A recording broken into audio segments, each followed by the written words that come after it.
sa business lawyer na pag-utusan lang. At ito, parating na ang tunay na buyer.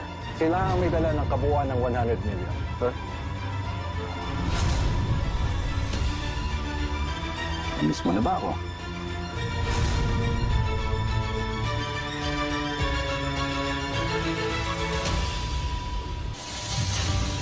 Ikaw? Oo, ako. Anong tingin mo? Pababayaan ko na lang yung kawalang hiyaan ninyo? Pero, paano mo nalaman? Betsy, alam ko, gutom kayong dalawa sa pera. Alam kong hindi nyo rin mabibenta ng legal ang mga stocks. That was right. Ibebenta ninyo sa underground market. Para alam ninyo, mga telepono ninyo, lahat ng numerong ginagamit ninyo, kalat na sa sindikato.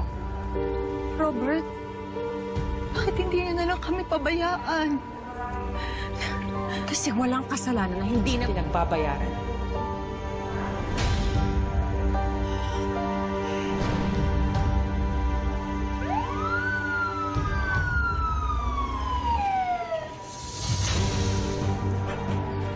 Huliin niyo na sila! Ma'am, you are under arrest! Hindi pwede to! Hindi ako papayag! Ano ba? Presinto ka na magpaliwanag.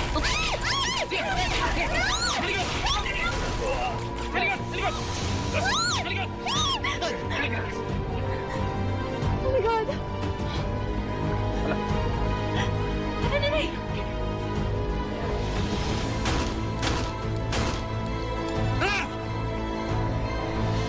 Mga kriminal, may backup pa. I told you that hindi mo sila pwedeng i-underestimate. Hindi sila pwede makatakas.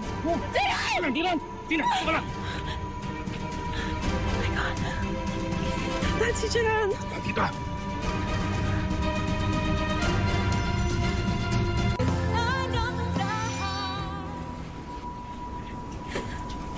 Mabawi pa kaya si Sir Robert at Ma'am Gina ang supermarket? Sabi ni Kuya Gerald, ginagawa naman daw ng paraan niya na Sir Robert eh. Ang dami nating magagandang memories sa supermarket nito. Naman, halos lahat naging meaningful. Ultimo yung simpleng pagsasalansa ng stocks. Kasi kasama kita. Ayan ka na naman sa mga hirit mo. Totoo nga. Sabi ko totoo.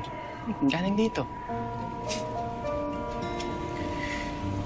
Pero, seryoso, paano nga kaya kung magsara talaga tong supermarket?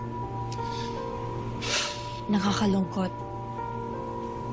Pero, sabi nga nila, kapag may nagsarang pinto, meron ibang mabubuksan kagaya ng puso ko.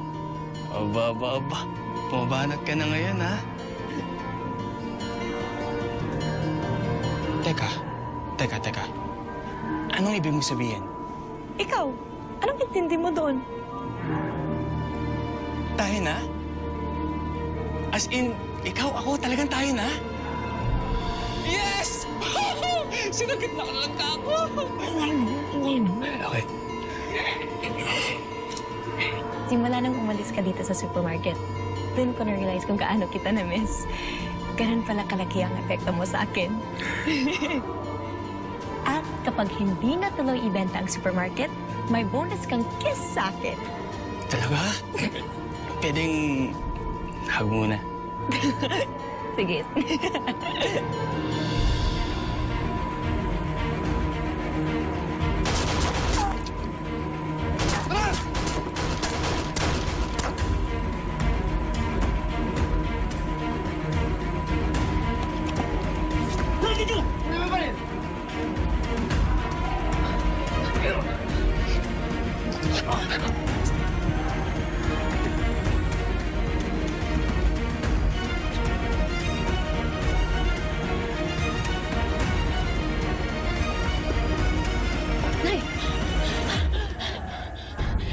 Nay, kamusta ka?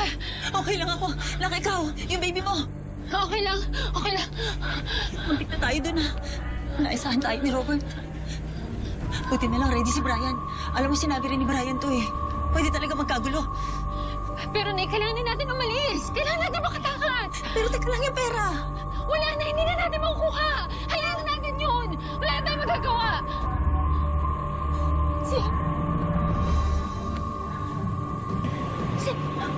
Siri!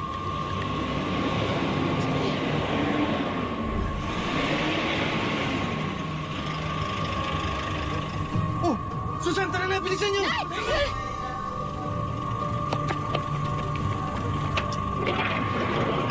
Bigsan mo.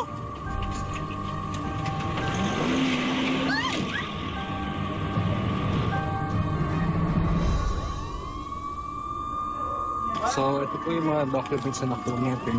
Tingin sa supermarket for natin na po yung certificate ng ownership. Hmm. So, kayo po, kung Kompleto na ito, kompleto na. kompleto naman po. Kompleto naman po. Together the certificate. Sige. Sige, salamat to. Kamusta? Recover na po namin yung pera. Hindi. Okay, mukhang kompleto naman. Wala silang natangay.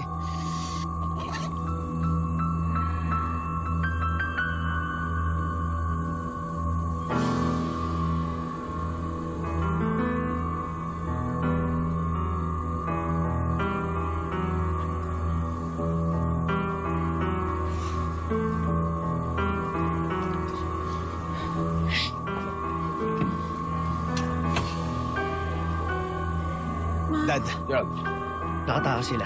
Pero matindi ang kapit nila sa sindikato para magawa nila to. bale. Kung ano man yung nakuha nila sa akin, hindi rin tatagal yun. Mauubos din yun. Walang mahalaga na harang natin sila, Betsy. At nabawi na natin ang shares ng supermarket. Hindi tayo titigil hanggat hindi natin sila nakikita. Hanap din natin sila. Good job, Mr. Nakata. Chief, maraming salamat.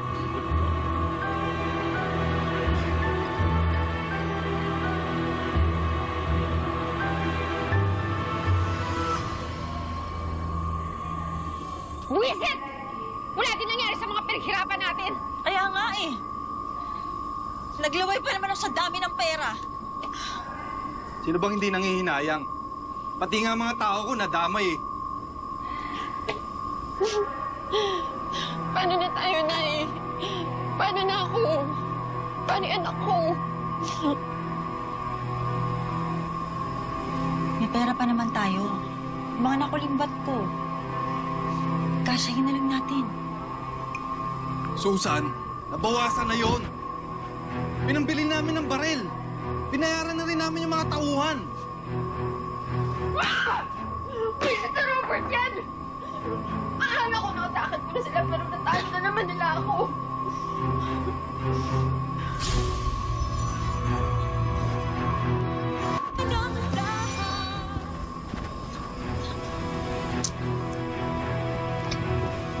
Mitzi, wala na tayong magagawa. Sinubukan naman natin, di ba? Kaya lang pumalpak talaga yung bintahan eh. Naisahan tayo ni Robert eh. Ang mahalaga, nakatakas tayo. Buhay tayo. Pero Susan, kailangan na rin nating umalis. Dahil kung hindi, dalawa lang ang babagsakan nyo. Kulungan o libingan.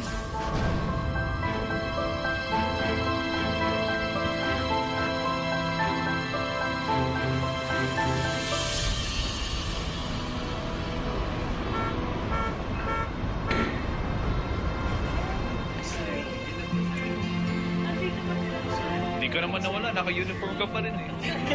Iba lang yung wala eh. Anong department mo?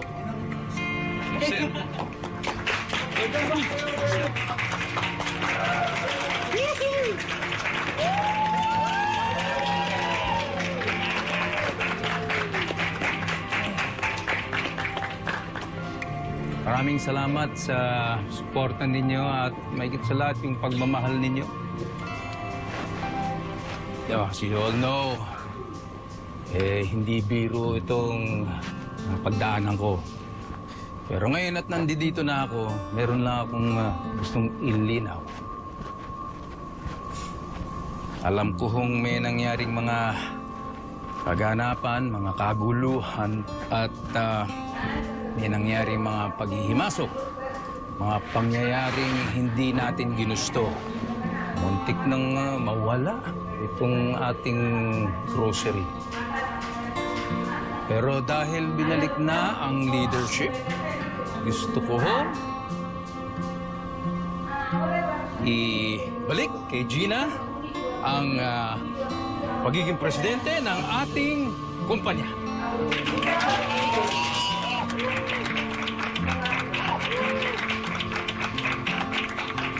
Welcome back, Ma'am Gina! Sa wakas, bumalik na ang original!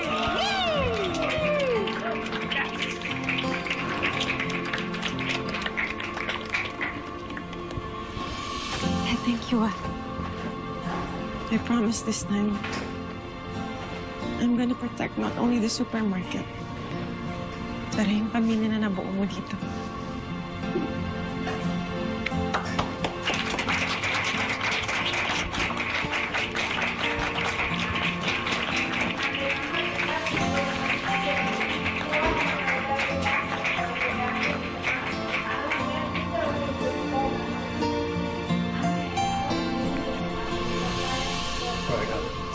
You go ahead. Thank you, Chief.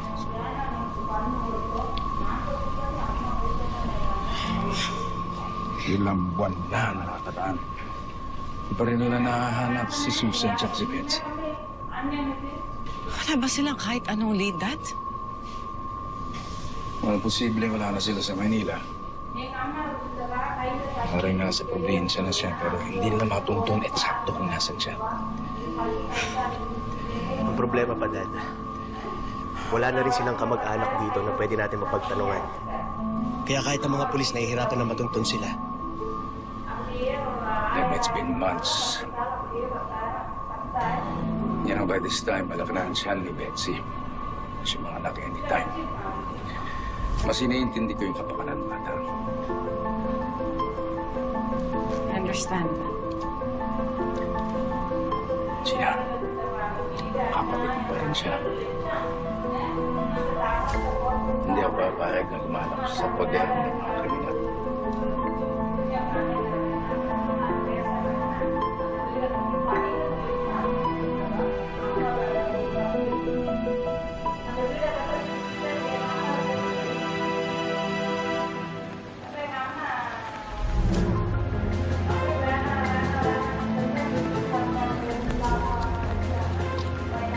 Kahit mahirap lang tayo, Nak, lalaban pa rin kita. Kahit anong mangyari. Makakalaya din tayo. Makakatakas. Bibigyan pa rin kita ng magandang buhay. Promise yan.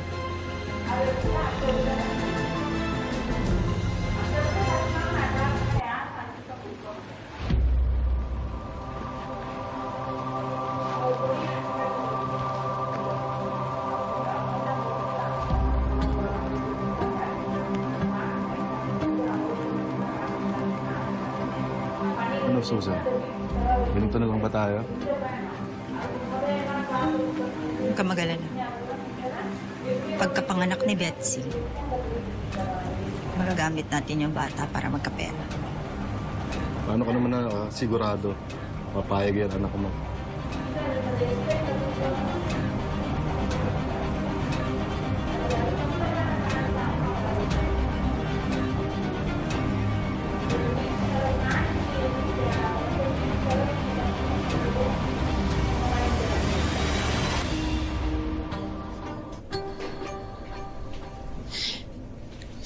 Naawa talaga ako sa kalagayan ni Dad ngayon.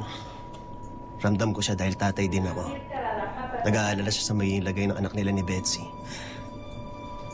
Kasi hindi pa natin mahanap ang Betsy na yan. Alam mo, sa totoo lang, wala akong pakialam kung mamatay pa si Betsy. Kapatid ko ang iniisip ko. Alam mo, Mahal, ginagawa naman ng mga pulis ang lahat.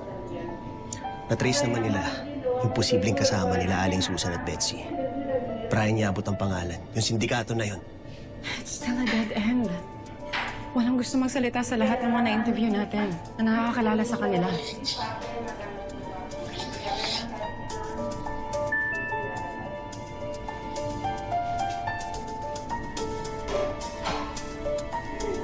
What is it? Si Maki, may nakuha daw siyang info. May kapatid pala yung Brian na yun. Kapatid sa labas. Baka may alam to. It's a long shot, Mal. Kaya nga wag muna natin to sabihin kay Dad para di siya umasa. Pero kikilos na ako. Pupuntahan ko tong kapatid ni Brian. Aalamin ko kung may alam siya.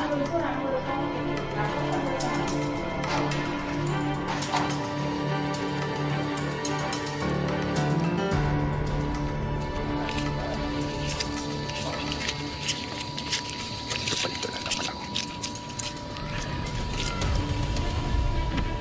Pwede ka ba makausap? Tungkol saan? Tungkol sa kapatid mo, si Brian. Hoy!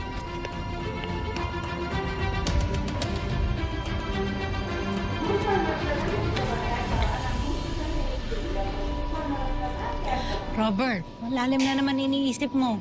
Eh, kabuan na ni Betsy. Anytime pwede siya manganak.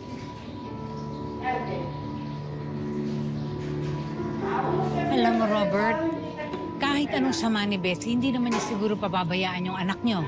Wala akong tiwala sa babae yun. Hindi siya magiging mabuting ina.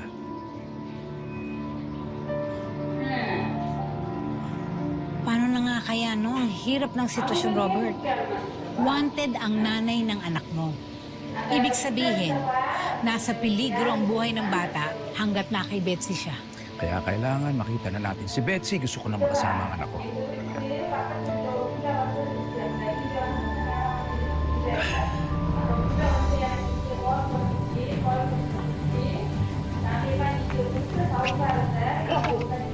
Hoy! Saan ka pupunta? Ha? Saan nagtatago kapatid mo, ha? Sino kapatid? Ka na magmahangaan pa!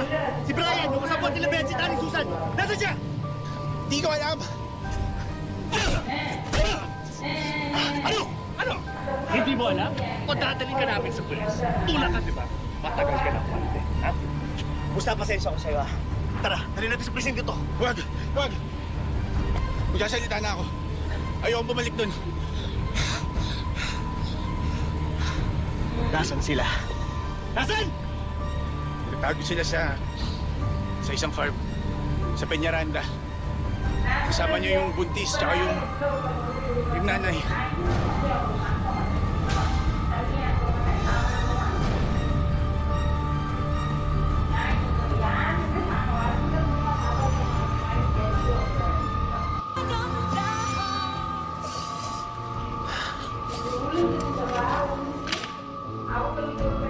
Dad, Nangyari.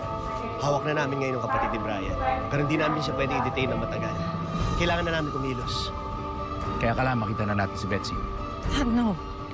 Kami na lang muna ang kikilos. Dito ka muna. Total, susunod naman ng mga pulis eh. No, Gina. Napakahalaga nito. Kailangan magpunta ako para makuha ko na anak ko. Ate, kayo na ang bahala dito sa bahay. Ha? Magbibihis na ako. Sige. Magbibihis na ako. Hintayin niyo ako rito. Ha? Hintayin niyo ako. Dad!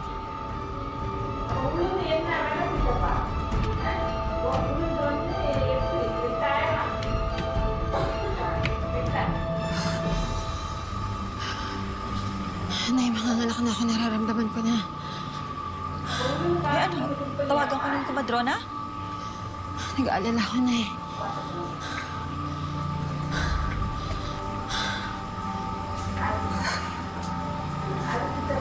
Di ba pinag-usapan na natin to? Pero gusto ko pa rin manganak sa ospital. Sira ba ang ulo mo? Eh kung matuntun tayo ng mga pulis. Pero ayoko naman i-risk yung buhay ng baby ko.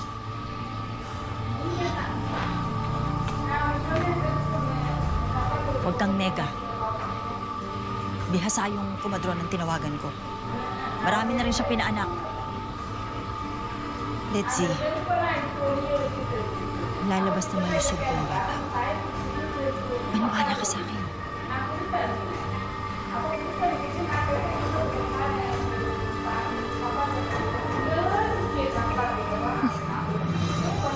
Guido, nasaan na tayo?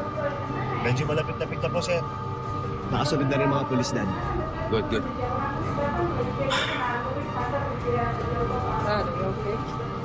I'm okay. Gusto ko lang makita na yung kapatid mo. At gusto ko, pag nanganak na si Betsy, nandun ako. Dahil siguradong gusto kong ilayo yung batang yan sa demonyo niyang ina.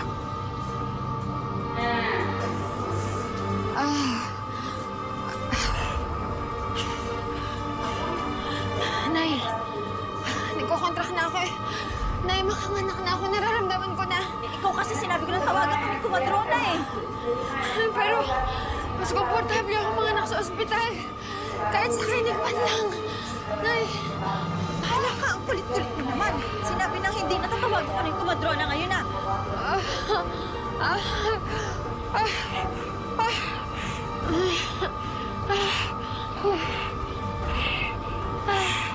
ay, sumagot. Ay, mo sumagot. Kailangan na natin umalis ngayon. Ngayon na. Bakit? Basta. Tumawag yung kapatid ko. Alam na nila, Robert, kung nasan tayo.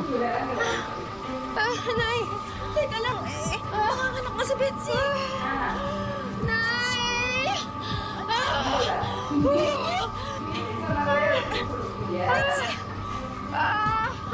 Betsy! Hindi ko na kaya. Yung palibigan ko. Kailangan natin magpunta ng ospital. Puputok na. Tara na, Nay! Tara na, Nay!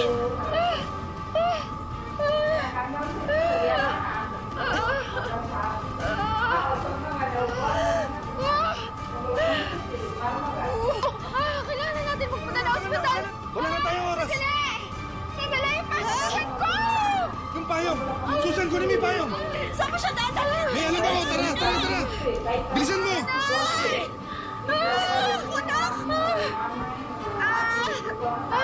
Saan ba tayo pupunta sa madadali ng anak mo? Ryan! Hindi na tayo pwedeng bumalik sa bahay. Baka abutan nila tayo doon. Saan manganganak si Dito na Betsy? siya manganganak. Dito manganganak si Oo, Betsy? dito. Alam niyo ako!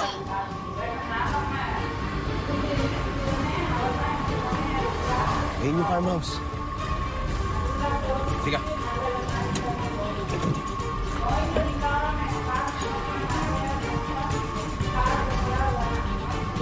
Sige. Ryan! Kunin mo ngayon! Anak! Akin na! Hindi na dyan dalawa dyan. Ano kaya mo yan? Nay, hindi ko na kaya. Susan, bilisan nyo na dyan. Baka abutan tayo dito. Nay, hindi ko na kaya. Betsy, makinig ka sa akin! Kayanin mo! Hindi tayo pwedeng mahuli. Dahil pag nagkataon, kukunin ni Robert ang anak mo at hindi mo na makikita ulit yan. Hindi niya pwede hawakan yung anak ko. Inanayin!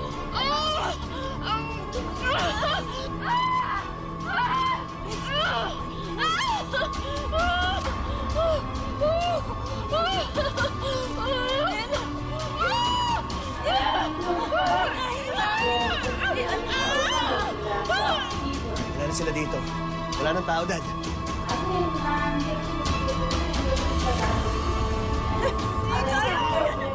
Isa pa! Isa pa! Tayo!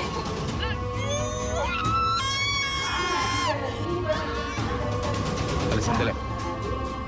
Narinig niyo yun? Sigaw ng nanganganak yun. Dito, dito. Laratin. Bakit? Bakit na?